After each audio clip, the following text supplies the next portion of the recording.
Okay, શું નામ છે તમારું? મારું નામ દિલીપભાઈ. દિલીપભાઈ, ખાસ તો એક વિવાદિત વિડીયો આવ્યો હતો પૈસાની લેતી દેતીનો, અને ભાજપના પૂર્વ નગરસેવક આપની પાસે લેતી દેતીનો વિડીયો સામે આવ્યો હતો. શું વિગત, નાની પર કઈ પ્રકારે એક્શન લેવા જોઈએ? તો આમાં હકીકત એવી છે કે રવિરત્ન પાર્કમાં અમારું બાંધકામ ચાલુ છે. એ બાંધકામ ચાલુ હતું એટલા માટે એ ભાઈએ અમારા બાંધકામ વિરુદ્ધમાં ફરિયાદ કરેલી હતી કોર્પોરેશનમાં. ત્યારબાદ કોર્પોરેશને અમારું કામ અટકાવેલું હતું. એટલે કોર્પોરેશને કામ અટકાવ્યું એટલે અમારા મજૂરો રોજે બેસતા એટલે બેઠા બેઠા હાજરી કરતી. એના માટે અમે પછી જાણવા મળ્યું કે ભાઈ અનિલભાઈ મકવાણા કરીને કોઈ વ્યક્તિ છે જે પૂર્વ નગરસેવક છે અને એના દ્વારા તમારા વિરુદ્ધમાં બાંધકામ વિરુદ્ધમાં ફરિયાદ કરવામાં આવેલી છે. તો અમે અનિલભાઈ મકવાણાનો સંપર્ક કર્યો અને પૂછવામાં આવ્યું કે ભાઈ ખરેખર અમારા બાંધકામમાં તમને શું તકલીફ છે. તો ત્યારે એને એવું કીધું કે ભાઈ તમે અમને રૂબરૂ મળો, રૂબરૂ મળીને ચર્ચા કરશું. એટલે અમે રૂબરૂ મળવા માટેનું એને સ્થળનું પૂછ્યું કે કઈ જગ્યાએ મળી શકશું. તો એ એવું કહે છે કે ભાઈ સર્કિટ હાઉસે આવો. સર્કિટ હાઉસે હું મળવા માટે ગયો છું એમને. તો સર્કિટ હાઉસે મળવા ગયો એટલે મેં એમને પૂછ્યું ભાઈ રવિરત્ન પાર્કમાં જે મારું બાંધકામ ચાલુ છે ત્યાં અમે ફરિયાદ કરેલી છે, તમે હજી ફરિયાદ કરેલી છે, તો એ ફરિયાદમાં અમારા બાંધકામમાં તમને શું તકલીફ છે? ત્યારે એ ભાઈ દ્વારા કહેવામાં આવે છે કે ભાઈ બિલ્ડિંગની હાઇટ ઊંચી છે, આ છે તે છે, અલગ અલગ વાંધા વચકા બતાવતા હતા.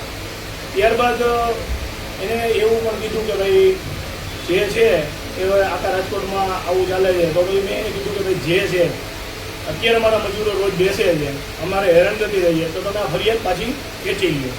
તો ત્યારે એને કીધું કે ફરિયાદ પાછી મારે લેખિતમાં ખેંચવી પડે, અને લેખિતમાં ખેંચવી હોય તો 3 લાખ રૂપિયાની માંગણી એને મારી પાસે કરેલી હતી, જેના વિડીયો પુરાવા કમ્પ્લીટ અમારી પાસે છે.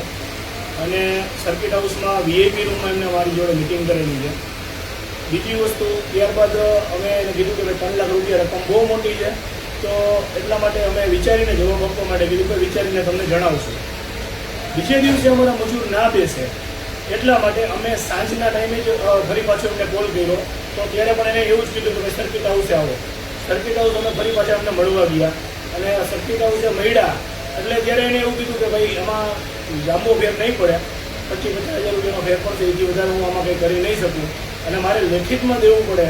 બરાબર, ચૂંટણીનો ટાઈમ માથે છે, લેખિતમાં આપું એટલે મારા કાંડા કપાઈ જાય, આવી એમને વાત કરી. એટલે એ પણ રકમ મોટી હોય એટલે અમે કીધું કે ભાઈ હજી અમે વિચારીને જવાબ દઈશું. ત્યારે એને એવું કીધું કે હું 3-4 દિવસમાં તમારી પાસે ટાઈમ આપું છું, 3-4 દિવસમાં તમારું ફોલોઅપ હું કોર્પોરેશનમાં નહીં લઉં, અને કોર્પોરેશનનો ફોલોઅપ નહીં લઉં એટલે 3-4 દિવસમાં તમે મને વિચારીને કહેજો. આ ભાજપના માજી નગરસેવક હતા, તો કોર્પોરેશન એની મીઠી નજર હેઠળ હાલે છે કે કોર્પોરેશન આની કઈ સાઠગાંઠ હશે? એ પણ એક મોટો સવાલ છે. એ તો તંત્ર અને આ ભાઈ જ જાણી શકે, એના વિશે હું કાંઈ ના કહી શકું. કારણ કે આ ભાઈએ જે મારી આગળ પૈસાની માંગણી કરી એના એવિડન્સ મારી પાસે છે, એના વિડીયો પુરાવા છે જે હું મીડિયા સમક્ષ મેં આપેલા છે. અને એ ભાઈ અલગ અલગ વાત કરે છે. ત્યારબાદ મને ત્રીજી વાર 5 દિવસ પછીનું કીધું એટલે 5 દિવસ પછી હું એને પાછો મળ્યો કે ભાઈ જે હોય તમે પૂરું કરો, રૂટીન અમારા મજૂર બેસે એને આજીજી હું કરું છું. બરોબર, છતાં ભાઈ એ ભાઈ છેલ્લે એવું કીધું કે ભાઈ 1.25 લાખ રૂપિયા હોય તો તું મને ફોન કરજે, બાકી પતશે નહીં, આવું કીધું એમને મને. ત્યારબાદ અમે એનો કોઈ સંપર્ક કરેલો નથી. અને બીજી વસ્તુ એવું થાય છે કે ખરેખર આ એક નગરસેવક હતા, જ્યારે લોકો નગરસેવક પાસે એક સારી આશાએ એમને ચૂંટવામાં આવતા હોય છે.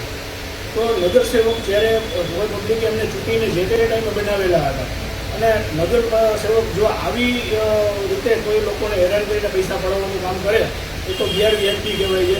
અને હું તો લોકોને અપીલ કરું છું કે આ વ્યક્તિનો જો કે મારા સિવાય કોઈ પણ વ્યક્તિ ભોગ બન્યા હોય તો ખરેખર ખુલીને મીડિયામાં આવવું જોઈએ. અને મીડિયામાં આવી અને ખરેખર જે હોય એના પુરાવા રજૂ કરવા જોઈએ. અને જો કોઈ એને પૈસા દીધા હોય તો પૈસા દીધા હોય એના પણ પુરાવા રજૂ કરીને મીડિયા સમક્ષ આવી અને આવા લોકોને ખુલ્લા પાડવા જોઈએ. ખાસ તો એ સ્ટેટમેન્ટ એવું આપે છે કે આ વિડીયો એઆઈનો છે, વિડીયો 2 મહિના જૂનો છે, એવા અલગ અલગ પ્લેટફોર્મથી સ્ટેટમેન્ટ આપે છે. તો આ એક જે એ અનુસંધાને પણ હું તમને કહેવા માંગુ છું, મીડિયા મિત્રોના માધ્યમથી મને હમણાં જે થોડી વાર પહેલાં જાણવા માંગ્યું તો એ ભાઈ એવું કહે છે કે ભાઈ અમારા મટીરિયલ મારા શાળાના મટીરિયલના સપ્લાયના હતા. થોડી વાર પછી એવું કહે છે કે આ વિડીયો એઆઈ જનરેટેડ હતો. તો ખરેખર એવું હોય કે મટીરિયલના હોય તો અમારી કોલ હિસ્ટ્રી કઢાવવાની હું છૂટ આપું છું.